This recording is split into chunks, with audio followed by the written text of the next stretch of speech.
Yo, what's going on, Geminites? It's your boy Gem Mint. I'm here with a non-spoiler review of the Justice League Darkseid War Saga Omnibus, so stick around and check it out.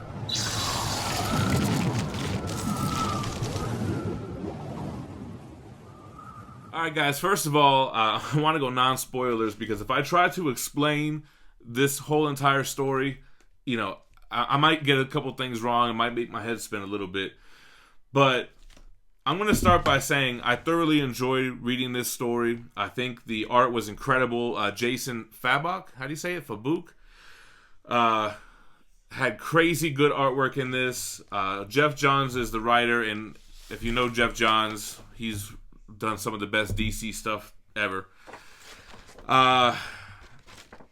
This was taking place during the New 52. And a lot of people are going to want to know, do you need to read anything prior before jumping into this? I think it would help to have an understanding of the Crisis on Infinite Earths so that you know about the multiverse and you know about the Anti-Monitor. Because basically that's what we got going on here. And that's who's on the cover. Darkseid versus the Anti-Monitor. I think what this run is mostly known for is the fact that the Justice League members become gods. And that's kind of the overall theme of this. The war between Darkseid and the Anti-Monitor, the aftermath of that battle, which they say it's a war, but it's really like a battle. The aftermath of that battle changes the relationship between the gods and the humans as we know it. So anyway, without getting into spoilers, our Justice League heroes become gods, and that's not necessarily a good thing. So what you have here is Batman sits on the Mobius chair. Mobius becomes Anti-Monitor. Sits on the Mobius chair, and you got a really dope Batman on throne. And the chair gives him all knowledge of everything past and present. So Batman becomes the god of knowledge. Superman is on Apokolips with Lex Luthor. And I'm reading this, and I'm like, damn, doesn't Superman only get power from our sun's solar radiation? And on Apokolips, wouldn't he be away from that sun? And as soon as I was thinking that, he loses his powers. And he goes into the Apokolips solar pits and sucks up all of the solar energy. But, being that it's a different type of radiation and energy, he becomes like a Mr. Negative kind of Superman. And he becomes the god of strength. The Flash becomes the god of death, but he's infused with the Black Racer, who is the only entity out of all these other guys. These other Justice League heroes just got powers, but Flash was actually infused with another being. Shazam becomes the god of gods. And what we learn of Shazam, which I learned, maybe y'all already knew, but Shazam basically invokes the powers of gods within him. So the gods that were within him are out, and there's a new batch that are in, and it gives him these different type of powers. But they actually are kind of, fighting him within. They don't think Billy Batson is really worthy of these powers. Green Lantern becomes the god of light. Makes sense. And then Lex Luthor becomes the god of Apokolips. He becomes... I can't tell you because it's going to be a spoiler. We're going to take a look at the artwork.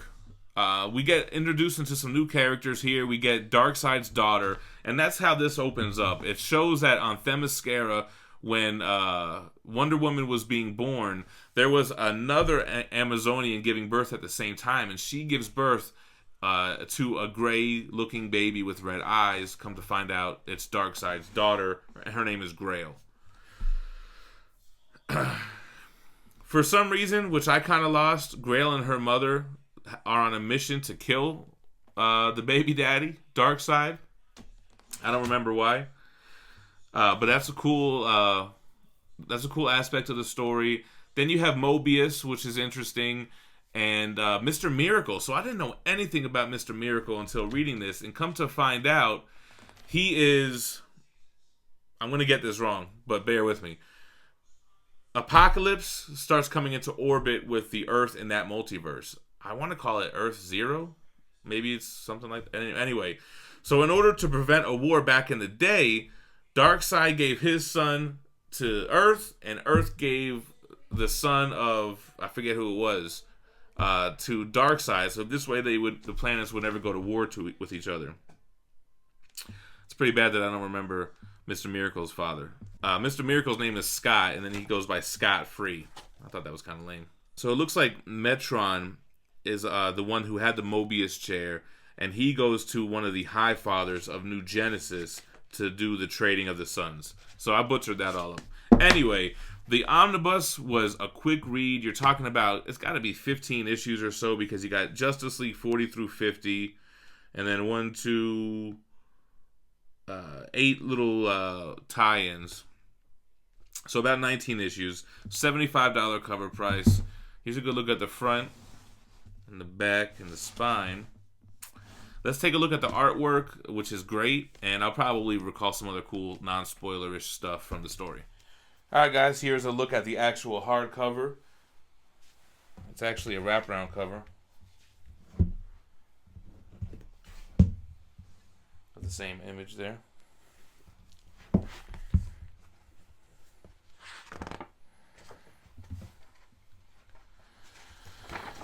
Alright, so let's take a look. Here's where we're opening up, like I said, of the birth of Wonder Woman. And they're showing another birth happening at the same time. Here is a battle of a Darkseid versus the Anti-Monitor. Great artwork. You get like an Injustice-looking Lex Luthor in this book. This artwork is just showing flashbacks of Crisis on Infinite Earths. Looking very George Perez. So that's only these 2 pages or so. And then you get back to the real deal art, which is really incredible. There goes Metron on the Mobius chair. He gets jacked for that chair. Here's scot-free, escaping, becoming Mr. Miracle, renegade, rebel of Apocalypse with the Mother Box. A lot of good Mother Box stuff in here. There goes Grail with Wonder Woman.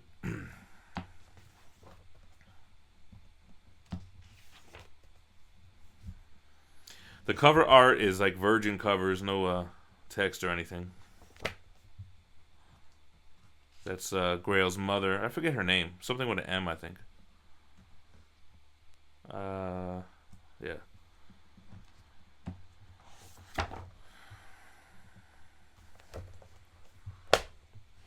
So the tie-ins have different artists, and they're not as good as Jason's. The Batman stuff was crazy, man. So when Batman sits on this chair, the first thing he wants to ask the chair is, who killed my parents? So it tells him. And then the second thing he asks the chair is, who is Joker? And it answers him, and he just says, no, that's impossible. So we don't know what the answer is. Damn, I want to find that scene, man, because that scene was so crazy. I even shared the picture of that scene in the Gemini's Facebook group.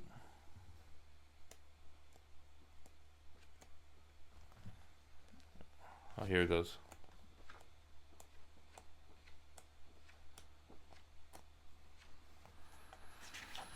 Here it is right here. So as soon as Batman sits on the chair and figures out he can have the answers to everything, who killed my parents? Boom, Joe Chill. I forget what storyline we find that out in, but boom, we find that out. Then he says, what's the Joker's true name? Ping? No, that's not possible. So it's like, boom. Then this is the last panel of that issue. I'm a god now. Dope, man. This storyline is worth reading it just for the Batman stuff alone. So, I mean, speaking of the Batman, this is not a spoiler, but this basically leads into Batman looking into the 3 Jokers theory. I don't know if you want to call it a theory, but basically that there's 3 different Jokers. So I think that's something that's happening now in the comics. Here goes your Negative Zone looking Mr. Negative Superman. Kind of like an evil Superman. Shazam stuff was kind of like whatever. Not too important.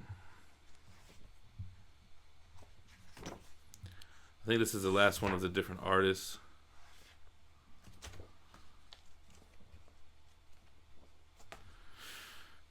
And then we get back to reality. Oh, then you got, so that's why I said it was helpful to know about Crisis on Infinite Earths, because you have the Crime Syndicate plays a little bit of a role here, which is an evil version of the Justice League. You have Superwoman, Ultraman, and Owlman. It was Owlman right there. Which sounds kind of lame, but it's pretty cool.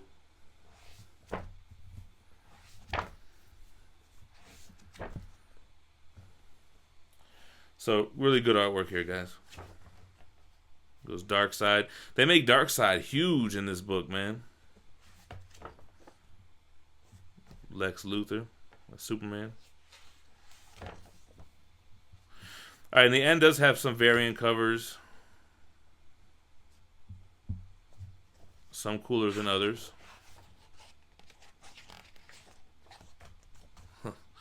Like that one. So this book actually directly leads into Rebirth. So if you know what happens in the Rebirth special edition #1, whatever that first issue was, this kind of leads right into that.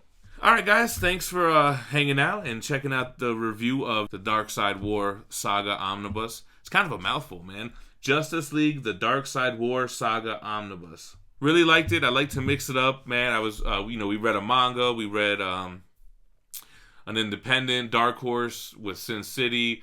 Now we read a DC. I just did the Punisher Marvel book. So, trying to switch it up.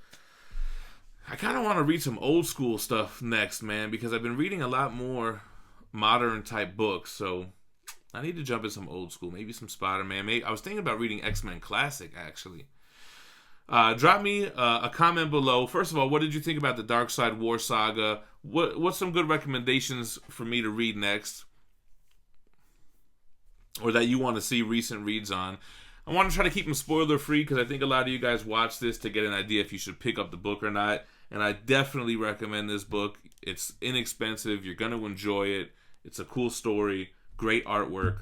And it does get kind of smart too, man. So there was a lot of moving parts in this story. And it all comes together at the end. And it was a smart read. Like I said in the beginning, if I had to kind of explain it, to break it down, I'd got lost.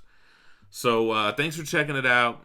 Make sure to subscribe to the channel for more recent reads along with daily comic book content, which includes hauls, weekly polls, statue reviews, Comic-Con coverage, and more. So check it out, and y'all stay minty fresh. Peace.